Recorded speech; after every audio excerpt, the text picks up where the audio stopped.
You know when you sit in a sharing circle and maybe you're last in turn, everyone is saying their name, what they feel, or what they intend, or whatever the setting is asking us to do. And you start to be nervous and think about, what am I gonna say? Is this gonna be profound? Is this gonna, how are people gonna judge me from what I say? Time goes on, one person after the other finishes, it's closing into your turn.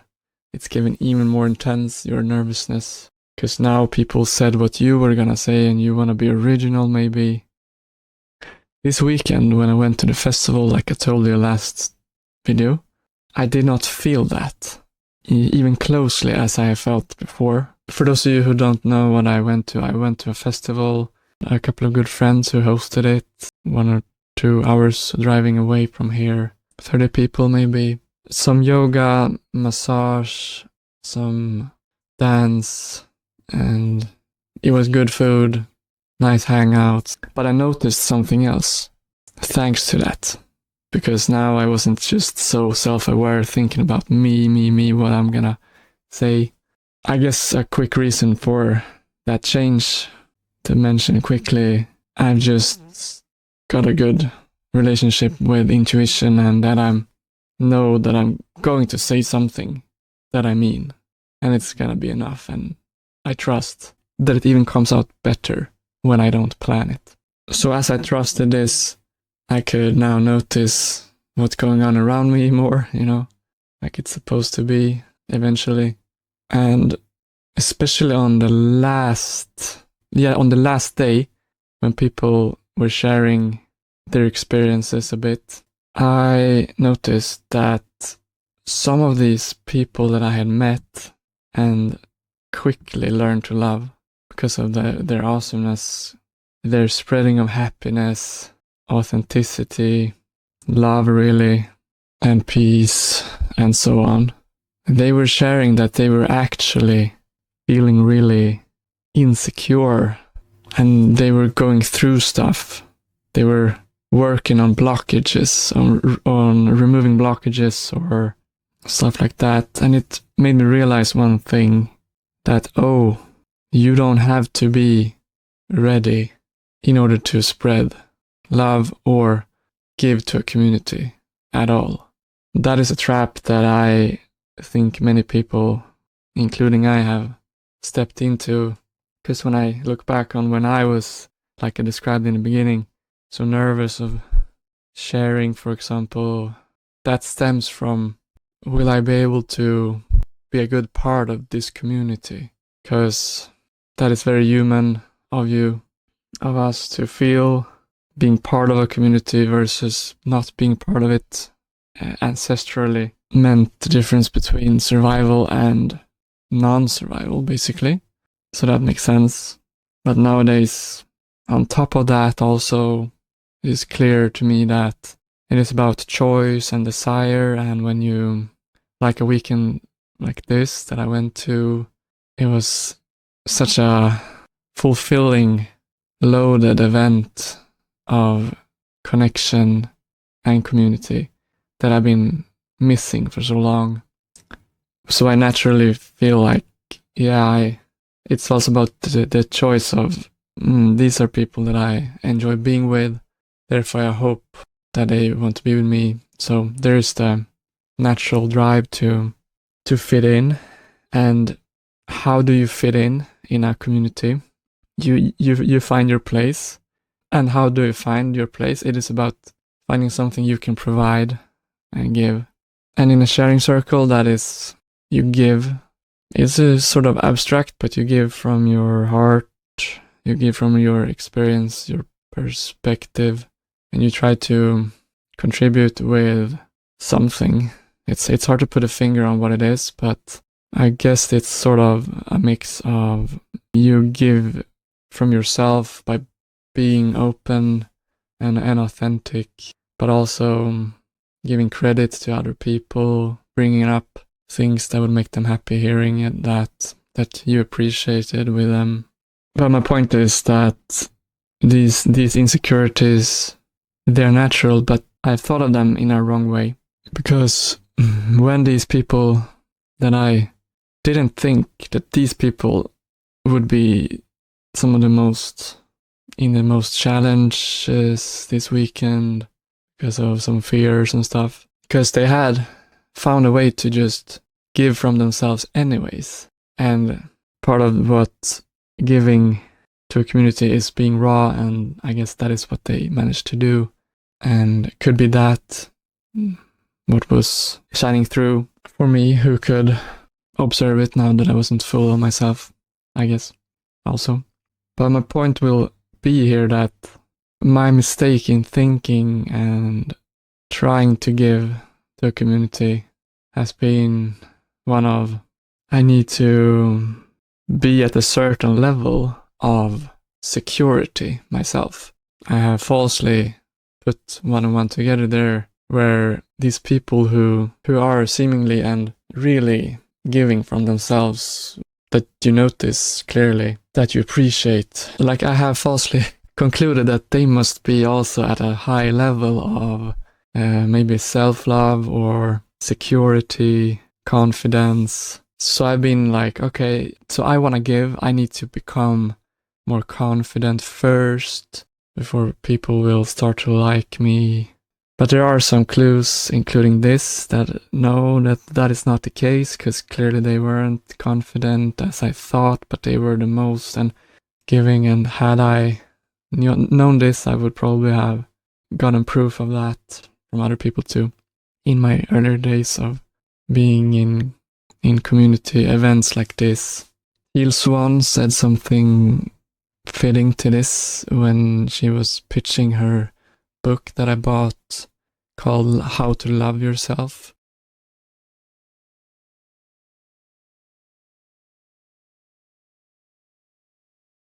It's a trap to believe that you need to love yourself first before you can love others. Because sometimes in relationships, you learn how to love yourself or something through other people. And I'm adding with my point here to it that it really doesn't matter. It's a choice that you make. That these people that I met, and probably I've been too, but I haven't believed that I could contribute fully without me being fully secure myself. Yeah, and that stuff.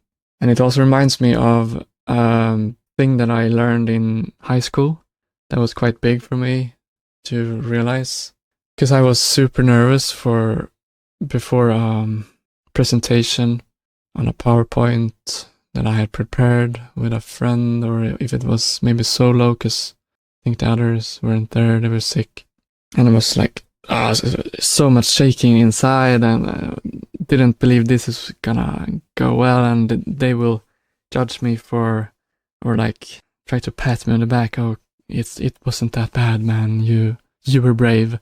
But what happened was that, yeah, like even the teacher said to me, which I remember clearly, and I have reminded myself, because it was kind of weird to me, but she was saying that it didn't show at all that you were nervous.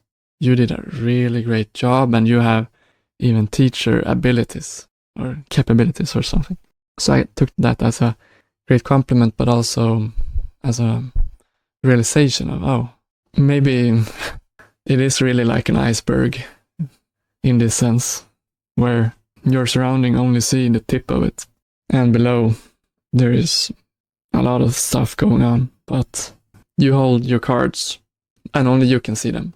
And it was also fitting, I guess it was synchronizing that my mom had told me or been working up with it to me the last months, because I've been living at my mother's for a while now.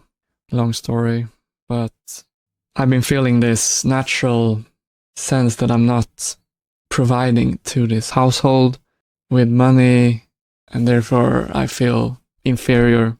And I keep some of that shame, because that is kind of accurate. I mean, we need to participate, in our communities. But she has taught me, proven to me, like, closer and closer, because she has been nagging on this, and no, you are valuable just by being, And I've been like, yeah, you're my mom, so of course. But yeah, I've been slowly getting it in a broader sense there where, yeah, I'm actually providing other stuff than finances. I guess I guide her with our talks regularly, but she guides me too, but anyways, but yeah. Another example is that I met another woman on the weekend, and she was going weekend course or what it is for a year. I don't know how you say it in English, but it's like a free courses that we can take here in Sweden, but you can take loans for it so that you can live while doing it. So it's not free in that way, but it is about survival that I've been thinking of going to myself. Survival in the wilderness, learning how to make, I don't know, I like make food and find food, make clothes out of stuff, and survival basically in the wilderness. What she said that I didn't know, it was part of this course, is that you also learn about how to sort of survive in a community. So they had some lessons, or they played some exercises there, and one I heard was really interesting and connected to this. Yeah, it's also a sharing circle with all of the participants, and they were gonna say something good, or actually say something about one at a time. So you go a whole circle and everyone says something about one person. And I asked, so could I say negative stuff? And she said, yeah, I guess, but people didn't do that. At most, people started with something like, yeah, in the beginning I thought you were this, but now I think you're this. And the purpose of that exercise was really interesting because it was about people finding their value and in their differences also. So it is very common to think that, or measure in the most measurable ways.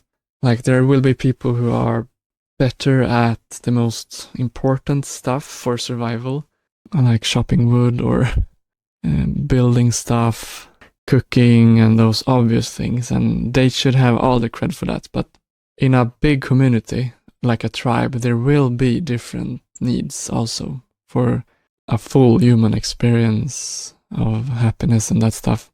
So what she was explaining there made me think of stuff like human design, where that system is also trying to help people realize that we work differently and we provide differently. And just thinking about belonging in a community, and you, like me, think that, oh, I'm not ready, I don't have enough skills, I don't have enough confidence, like I said. That is just the wrong mindset because of what I've said so far, but also because with the right mindset, and you come to, let's say, an unintentional community where you want to be a part of it, and you, like me, also have been thinking, oh, I want to be a part of that, but I need to have my own skill first that I can provide, that people see me for, which is fine, by the way. Like if I want to really go that path, if that's what I'm drawn to, be becoming sort of an expert in something first. But my point is that if you really prioritize giving to a community, you can do it right away. Firstly, by being yourself, but also being open to where can I help. Again, and maybe for me a theme is lately to falsely believe that I need to prepare endlessly or greatly before I can live and give, which is sort of from a different angle, very connected to my last video, but completely different angle and area of life that it affects. It boils rather down to matter of choice after you have the understanding of that it's just a choice. Because if you don't, yeah, that's hard. But when you know that people won't notice, and by the way, think it's bad, like if you are insecure, your people, those who you want in your life, they will appreciate you having a shaking voice, even if they notice it, That is, it takes character to be brave like that and be authentic And it means people can trust you also, which means more connection. But many times people won't even notice because it is not relevant, apparently. What's relevant is the intention that we have, like trying to be real and trying to give from yourself to others and to yourself even. That is what I noticed now that we pick up on in communities, which people I at least appreciate the most. Another example that I've talked about in another video, just mention it briefly, and it has to do with heart and love, and I took an example of my brother and thinking of him as growing up with him since I was 3 and how much love I can feel for him. That was just an example of family members that I can, when I go there, I can get to that. By the way, I have gotten a big collection now of our childhood videos. It's crazy lately. Oh my god. Going through all of that. But anyways, my brother there, an example that I had, it's, I sort of explained it like, how I see it is that he just exists. And I got I did a short of that actually on YouTube. I got a response and someone said with the caps lock, like, I don't get it. But yeah, it was taken out of its context, and I get that you don't get it because it's an experiential thing. If you've never experienced unconditional love, I guess that will be hard. Because conditional love is like, yeah, I love him because it gives me something, and because he does all of these things that make me happy. But it is quite something to realize that, no, what people I love do is exist and just being themselves. So even if you love yourself only 1%, according to your opinion or belief, or if you love yourself 100% according to your perspective of it, the love that you can give and value that you can give is equal. Doesn't matter if it's 1% or 100. That is how much you can contribute to a group by just being you and choosing to own that. And that is all self-love that you need. So I guess this connects a little bit to my last video too, about the externalized version of perfectionism, how perfectionism is natural, in my opinion, but the way you aim it is determining if it's gonna be good or bad for you.